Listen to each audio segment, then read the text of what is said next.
Hi, you guys. Our next guest speaker is my friend Kaylee Avermann, and she is a sustainable activist and yoga instructor. And she is really passionate on her path of guiding others to live a life that is mindful, nourishing, and empowering. Her love of being outside led her to discover the horrors of plastic pollution, greenhouse gases, and climate change. And Kaylee believes that we all hold the power through our individual actions to make this earth a better place. So, today we're going to talk all about how you can live more sustainably in 2021. Mm. Hi, Kaylee. Hi, thank you for having me. Welcome. Thank Thank you you. for being here. Of course. Okay, let's just dive right in and Mhm. talk about why we all need to be focusing on living more sustainably than we already are. Yeah, absolutely. I mean, I'm sure a lot of us already kind of a little bit aware of it, or maybe just know that, climate change is happening and that the earth is being kind of, I don't want to say tormented in a sense, but we're just kind of continuously taking and taking from the earth. And eventually, if we keep going in that route, we're not going to have any more resources eventually years down the road. So just what I've come to learn over the last, 4 or 5 years is that what it comes down to is our own individual actions really make the huge difference. Of course, then going to legislation and higher up in companies and corporations, but what it starts with is ourselves. And if we don't change what we're doing, no one else is going to change what they're doing. It has like a ripple effect. So once one person starts to do something just for themselves, other people start to see that maybe and are inspired by that. And if we all just continue doing what we think that we're supposed to do or what we were raised to do, I was grew up in the Midwest. I ate a lot of boxed mac and cheeses and Taco Bell and just all the plastic bags in the world. And if all of us kept with our, childhood habits, and didn't reshape our minds a little bit, we would just continue to live like that, like robots, right? And so it's kind of about shifting the mindset a little bit about why why it's okay to change the habits that we grew up with in order to keep the earth and the planet keep thriving, keep surviving, and keep it a beautiful place. Because a lot of us, love to be outside in nature, and that's why I started and why I care about it. Because I'm my happiest when I'm outside, clearly, and so in order to keep it growing, to keep it thriving, and to keep Mother Earth like alive and well, it's up to me, and what I'm doing every single day to keep it alive, keep her alive. Yes, so beautiful.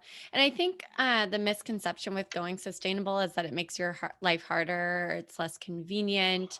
Do you want to expand on that a little bit, like why it's not? Obviously, it Yeah. takes some practice, like learning how reprogramming yourself and how you live, right? But Yeah, essentially it's just that. Just like any new interest that you have, you're not going to become like a pro at it overnight. And hopefully you never become a pro because you're always learning and you're always striving and you're always, gaining new information. And um, so, yeah, with this, especially, I have so many conversations about that because it is convenient. We live in a very convenient world, and there's so much access to easy packaged foods or, plastic to go ware or whatever. So I think starting really tiny and making really tiny changes over time, eventually it just becomes secondhand. So whether you start with, straws, we all know straws like are not that great for the turtles, not good for any of the sea life, just not good in general. Start there. Take a couple weeks. Okay, super easy. I got my straws in place. Then like switch to reusable napkins. Okay, I don't have to like take a paper towel every single time, but maybe I'm still buying paper towels for a while for like the rest of my house and stuff. And then over time you use towels to reuse and clean. And it's like really baby steps because if you do it all at once, then it's way too stressful. Just like if you started a new sport or I don't know, any kind of new project where you didn't know anything about it and you just were thrown all this information, that's really heavy and really intimidating because you all of a sudden feel the weight of the world that it's like up to you to make all the changes. And it's not up to you. It's not like all on your shoulders to do this individually, but it's just a reminder that you do have the impact and you can make the change.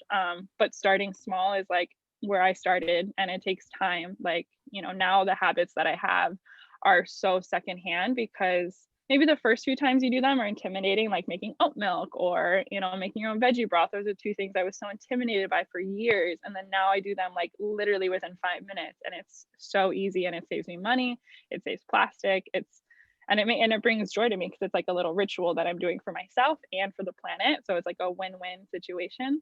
So it just takes patience and like, and again, it's reprogramming the mind that it's something different that you used to. Take a little bit of extra time to understand, maybe why you're choosing to bring this switch into your life, and then stick with that for a little while and then slowly adding on more.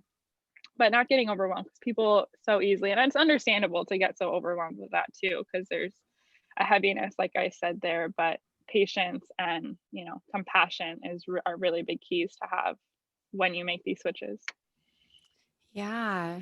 You know, I feel like in 2020, it got really hard to be more sustainable because with COVID, everything is packaged up in plastic, for example, I used to go to Sprouts and bring my like reusable bags and use the bins, and then they wrap everything up in individual plastic things. So can you, and that's probably not going to go away for at least part of 2021.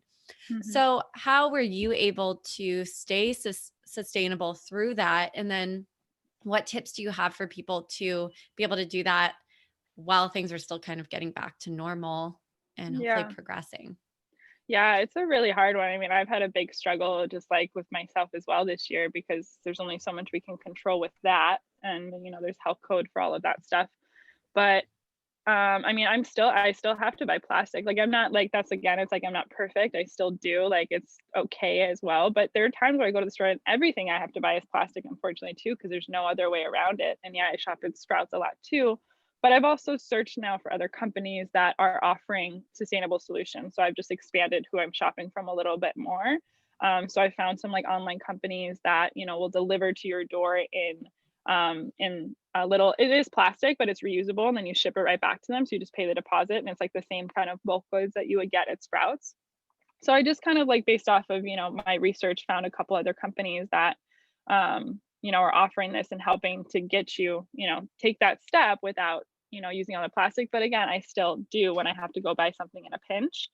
And that's okay. And what I like to do is just get as super resourceful as you can. So like little things, even if I go to Sprouts, say, and the bulk section is prepackaged, and you know how there's some of the plastic bags are kind of like bigger and they just kind of like tie it together, and some are like sealed and closed shut.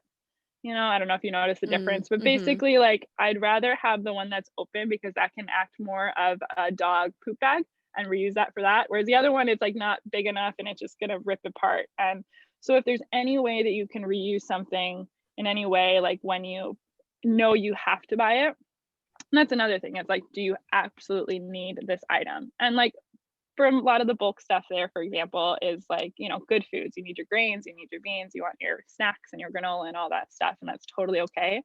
But maybe like looking a little bit more like, okay, maybe you go there for granola. Like, can you start to make that at home? And like, that's another switch that I did recently. That's not that hard at all.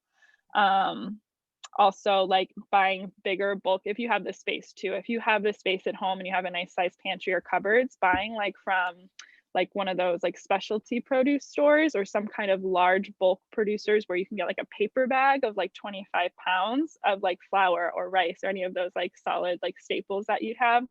That's not the answer for everybody, but if you have one of those stores like nearby and you have the space in your house, that's a great thing. But again, it comes back to compassion. Like, I had to go to the store last week and get a few staples, and like it was all plastic. And taking deep breaths like really helps me, like while I'm at the store, because I like get so stressed. And Me too. oh my God, yeah, like a Really lot of stressed. deep breaths. And just remember, like, it's temporary, and how can I make it up in some other way? So like, yeah, I have to buy things to eat and to survive. And I'm, also privileged to be able to buy from the other companies that are supporting a sustainable lifestyle too, in a sense, because I sometimes, will have the money that I want to give to these companies. Not that they're super expensive, but I have the time to figure out like where I want to go or where I want to spend my money. And that's the hard thing, is because stores, higher, bigger stores, Trader Joe's, any big grocery store is just made off of convenience. So it's really understandable that people just want to go um, and buy what's there, and it's already packaged in plastic. They don't know any other way. So I would say just like start with asking yourself, okay, I buy this all the time in plastic. Say it's a bag of spinach from Trader Joe's, all the veggies that they have there. Is there another way that I can source this? Like, does it have to come from this place? Like, Sprouts has it free, like just the bundle that you don't have to put in a bag. Maybe looking at the local farmers markets. Imperfect Produce delivers food to your door that saves waste from going to landfills. So I guess just checking into like question if there's any other places that you can support it or source from. And if you still have to get in the moment, that's okay. Like give yourself wiggle room, especially during the big learning curve process. And I still give myself like that wiggle room now, especially during 2020. But compassion, breathing, and patience are like the three things of this year. And just know that it's okay if you have to buy that stuff. But if I have to buy, say, that bag of spinach from Trader Joe's, I'll take that bag. I did it just yesterday when I was out walking my dog and fill it up with trash that I saw along the way. So it's like, okay, I had to buy one thing of plastic, but I picked up like 17 other things of plastic. So it's like a balance out and just give yourself, like push yourself to do something a little bit better, you know? I love that. And I mean, I just love how you totally embody the sustainable lifestyle, but I love how you're open about how even for you it's not easy, and so it's okay if people feel like it's challenging to do this because it is. And I know the feeling of having to take deep breaths as I'm checking out at the grocery store, and because once Mm-hmm. you're awake to it, it's hard to not get a little stressed out by it. So just I appreciate like how you show up in the world with all of this. I feel like you've really touched well on reducing and reusing. And can we talk a little bit about recycling? Because I know for me on my sustainability journey, that's been a more challenging piece to really understand because, I think a lot of people think they can just throw plastic in the thing and it gets Mm-hmm. recycled. I used to Yeah. think that, but Yeah. that's not true. So will you talk about that? Yeah, it's crazy. I mean, I did too. You just see a blue bin and anything that's plastic, like you just toss in there. That's what we did, or anything really, even like foils or any kind of paper under the sun. Yeah, so over the last like 50 years, only 9% of the plastic that ever was made has actually been recycled. So the rest of the 81 or 91% has not been. So yeah, there's this assumption that it's okay, it's just going to be recycled. Yeah, for the most part, I mean, I can't guarantee what is and isn't, but like for the majority, I don't have anything around me, but like, plastic bags like that spinach, like spinach comes in a Trader Joe's, like any kind of bag pretty much of sorts does not get recycled. So that's why plastic bags is like one of the huge ones. I think I just read that the average plastic bag gets used on an average for just 12 minutes, but then but they're alive for the next, not alive, they don't ever break down. So they're going to be around for the next like thousands of years. So we use it for 12 minutes and then it's here forever and ever and ever, like on our planet. So recycling, yeah, it's so easy to just, what does somebody call it? Like wishful recycling or like aspirational recycler. Like we're just like, I'll just put it in there and like hope that like, somebody else will take care of it, And so I think that's what it comes down to is like, well, can I control where this comes from and source it somewhat differently? So for the most part, like, yeah, I could go into like all the different kinds. So basically I took a recycling seminar recently. Anything that's like underneath a credit card size essentially is not recyclable. So like kind of any little plastic things, little caps, yeah, anything that's below like the size of a credit card is not. Stuff with food in it is not going to be pizza boxes that are oiled, takeout food containers that are dirty. You don't have to scrub everything like super, super clean, but it should be as like clean as it could be. Styrofoam is not recyclable. Little baby foil pieces are not recyclable. And yeah, so I think it's just, I don't need to go into everything that isn't, but Mhm. basically it comes down to is don't let that be the like backbone, like just relying on recycling to fix the problem. Because though, yeah, you can buy cardboard and aluminum and steel and metal and stuff like that, and that's like an easier process to be recycled than plastic. Um, and it's just not relying on it. I think what we need to focus on is more of this reusing and repurposing lifestyle. So we're in a linear economy now, which we're just like taking from the earth, using for ourselves, and then putting away, to like putting it back on the earth. And we need to be working towards like a circular economy, like using up the sources, turning it into something new, and then replenishing it and using it again and again, which essentially is recycling. But it shouldn't be one of the first like reduce, reuse, recycle. It should be like down on the list, and like repurpose and resource and a bunch of other R's should be on top of that before we get to the recycling. So it is a myth. It's a lot to take in because most of us grew up just thinking we can toss anything in there and that's okay.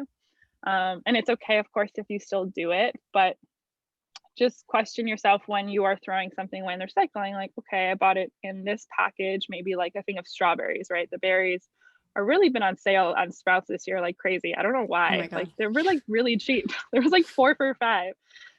So my boyfriend, moved in, and he's not at the same step and phase that I am on this, path. And so he still gets plastics. That's a big learning curve for me, like this, like, meshing our lifestyles together. And that's part of my practice too. And, we had a conversation about that the other day. It's like, it's not about what you're doing. This is more so like, I do this for me and I want you to do what feels good for you, you know, and, Mhm. over time, it takes a lot of little baby steps over time. So, he bought 4 things of strawberries yesterday in the plastic, and that's okay because they were 4 for $5, which was crazy. But I would just ask yourself, like, okay, can I buy that at the farmer's market next time? Or maybe buy a big bag of like frozen strawberries, and that'll save you one packaging. Like less packaging is the better, rather than a bunch of little ones. The bigger, the better. Mhm. It's just less resourceful. Does that make sense? Kind of blah blah. Yeah. Yeah. Do you have maybe links to resources you can send Yeah, me, and then I can link it for everybody with yeah, this interview. Okay, awesome. absolutely. So you guys just look near this wherever it's going to be. I haven't put it together yet, and you'll find the resources. And maybe you can give us the names of those brands that you buy in bulk from and all of Yeah, that. That'd be absolutely. super, super great for people. Okay, so we talked about maybe you would talk about how we can make scrubs Hmm. or a nut pulp hummus out of nuts. Can you talk about that? That's so So cool. cool. I know. Who I just doesn't made love a that hummus scrub? for the first time the other day. It was so good. Yeah, so I have everything out here, and it's literally, this is one of those things that might be intimidating at first, but once you start to do it, it literally takes no time at all. So basically, I make my own oat milk or nut milk now using like one of the reusable mesh bags. And so you just literally blend water and oats or water and nuts together. And I did Brazilian nuts yesterday because I've been making nut nog for this holiday season. That has been delicious. And so, yeah, I was like, how else can I use the nut pulp? Because you can use it to make breadcrumbs. I did one time. I'll share that recipe. I want to put that on my blog soon. You can bake with all of this kind of pulp and stuff, which is great. But I've been really loving body scrubs lately. So super simple. So I strained out the milk. So this is all the rest of some of the nut pulp in there. And then you can literally just add anything you want. I'm going to add a little bit of walnut oil, which I recently discovered. I never heard of it before, but it's like my favorite it's really warming for the winter. So all depends on your body too. Like I really think it's cool to adapt to whatever your body is. So your skin might not love walnut oil. If you like coconut, if you like olive oil, jojoba oil, anything like that. And then, I mean, a part of the scrub that we put on ourselves to exfoliate is you want something that's a little bit like coarse or something. So either sugar or salt. And I also make a really nice coffee scrub, which is literally just coffee grounds and walnut oil, which is so nice. But yeah, so you can do some sugar or salt, anything at all. And then I really like honey in there. So honey is like antimicrobial, I believe, and really just good for your skin. And I don't have a clean one, so I'm just going to do that. And maybe some local honey, because then the local honey will get in your skin and then it'll help you like get adapted to your neighborhood or to your area. And it is true, like if you eat honey locally to your area, then you like more adapt to where you are in the seasons and the allergies there, which is crazy. Really cool. So yeah, I mixed that together, and then maybe some essential oils. I did some little like orange zest the other day, but I've got sweet orange oil here. And then you just mix all of that up.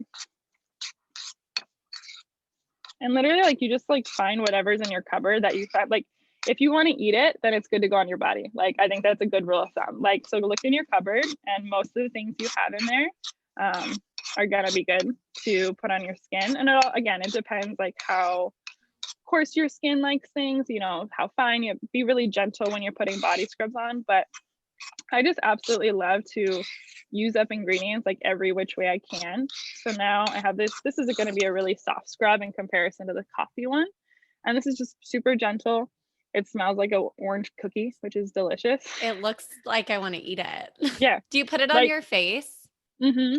Yeah, so I really love these scrubs, especially for the face, and this with especially the honey too, you can even in there, like a little mask. If you do like I did, um yeah, I pretty much did all the same things essentially and just left it on as a mask for like 5, 10 minutes and then just washed it off, and it was so smooth. It was so nice. And Ooh. then and then a nut pulp hummus is, I mean, I can also share that with you too in the a link, but it was you just use the nut pulp pretty much instead of your garbanzo beans and all the same ingredients that you would make a hummus with, tahini, your lemon juice, garlic and stuff, and it turned out so amazing. Oh my god, yum. Yeah, and I'm gonna make that at the retreat. So cool. Yeah, we can just eat our hummus while we have our, like, Oh face my scrub gosh. on, and Mhm. we're great. Yeah. Well, this was so amazing, so informative, and, it thank you so much because this really gives people things to think about and work with as they go through their year. Mhm. Um, do you wanna talk about your freebies a little bit more? Because those would really help people to continue on this journey. Yeah, absolutely. So I've since September launched sustainability coaching. So I just want to be able to support others into this journey like as sweetly, as smoothly, as compassionately as possible because each person has such like an individual lifestyle, how many people they live with, what their, beliefs are, where their mindset is from, where they grew up, all of the things that mesh us into making us unique individuals. And I really think it's beautiful to be able to work one on one with people to figure out, what their intention is, why they want to be a little bit more sustainable, what their means are, what their goals are, and then just work with you on that. And it's a really nice process because we get to do a trash audit and we get to like dig in your trash, and it's literally so fun. Like people like their eyes like get wide open. They had no idea that this is what they were throwing away. And like right away as we go through it, like there are so many easy switches that I can already tell like that you can bring into your life like right away. And then on top of that, we talk about any questions that you have that you've been curious about that you don't, recipes that you want to make or anything that you've been curious about. And basically, I like collect all of that and then make a little ebook for you. So it's like this nice little personalized ebook, anything that you need to reference to come back to, you know, um, yeah, recipes, tips, tricks. It's like a little toolkit, I call it. So offering Amazing. 25% off for all the people here at this retreat to, yeah, do a little one-on-one with me and we can just get to diving into your interests of sustainability. Yay. Mhm. Thank you so much. You're such a gift to the planet and to Mm. our human souls having human experiences. Mm. And yeah, I'll link everything for you so people can find you. Cool. And thank you again for everything you're doing. You're so welcome. Thank you for having me.